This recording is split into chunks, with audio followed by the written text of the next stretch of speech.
गांडीव समाचार में आपका स्वागत है। आप देख रहे हैं उत्तर प्रदेश का लाइव समाचार। बार बार एक ही सवाल यक्ष प्रश्न की तरह दिमाग में कौंध रहा है, ये आग कब बुझेगी। विदेशी अखबार इस बात से भरे पड़े हैं कि सरकार और सिस्टम की लापरवाही के चलते भारत में इंसान अपनी जान गंवाने पर मजबूर है और सरकार है कि आंकड़ों की बाजीगारी में लगी।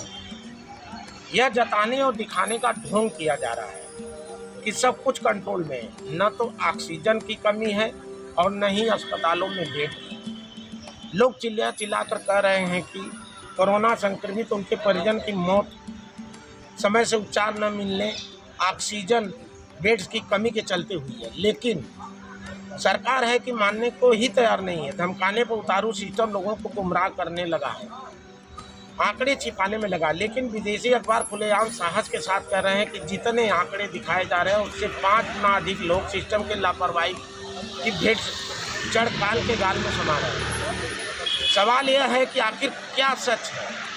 सच सरकार सच स्वीकारने से डर क्यों रही है। पिछले साल तब्दीली की जमात के माथे ठिकरा फोड़ने वाले सिस्टम ने क्यों इस बार चुनाव को नहीं टाला। कितनी बेशर्मी से पश्चिम बंगाल से लेकर उत्तर प्रदेश में पंचायत चुनाव कराए जा रहे हैं। क्या लोगों की जान से बढ़कर चुनाव है। अनगिनत ऐसे सवाल मुंह बाए खड़े हैं, लेकिन सरकार में बैठा कोई नुमाइंदा इसका जवाब देने को तैयार नहीं है। अधिक से अधिक इतना जवाब मिलेगा कि ये जिम्मेदार चुनाव आयोग की है। सवाल यह है कि किसे बेवकूफ़ बनाया जा रहा है। अपने पत्रकारिता के जीवन में मैंने आधा दर्जन मुख्य निर्वाचन आयुक्तों का इंटरव्यू किया है। किसी भी चुनाव से पहले गृह मंत्रालय समेत तमाम मंत्रालयों में विचार विमर्श किया जाता है।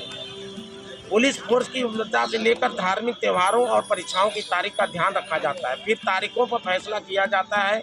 लेकिन ऐसी कौन सी बड़ी मजबूरी थी कि चुनाव आयोग में बैठे रिटायर्ड अफसरों की फौज ने बंगाल में कोरोना काल में 8-8 चरण में चुनाव कराने का फैसला किया। ये सवाल है जिनका जवाब हर देशवासी चाहता है, लेकिन माकूल जवाब कोई नहीं दे रहा है। उत्तर प्रदेश का हाल तो और भी बुरा है।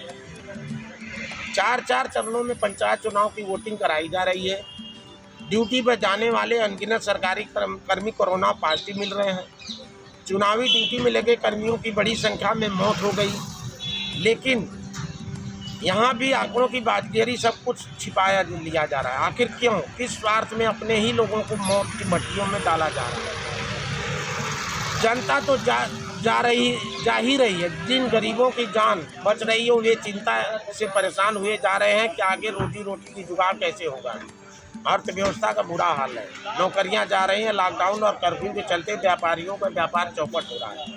ऐसे में लोगों के इलाज की व्यवस्था कर पाना वाली सरकार से लोग इतनी भी तो अपेक्षा कर ही सकते हैं कि हम कम से कम झूठ तो न बोलें, मौत के आंकड़ों को न छिपाएं। लेकिन सवाल यह है कि मोटी चमड़े वाले देश के नेताओं और अफसरों का जमीन कब जाएगा।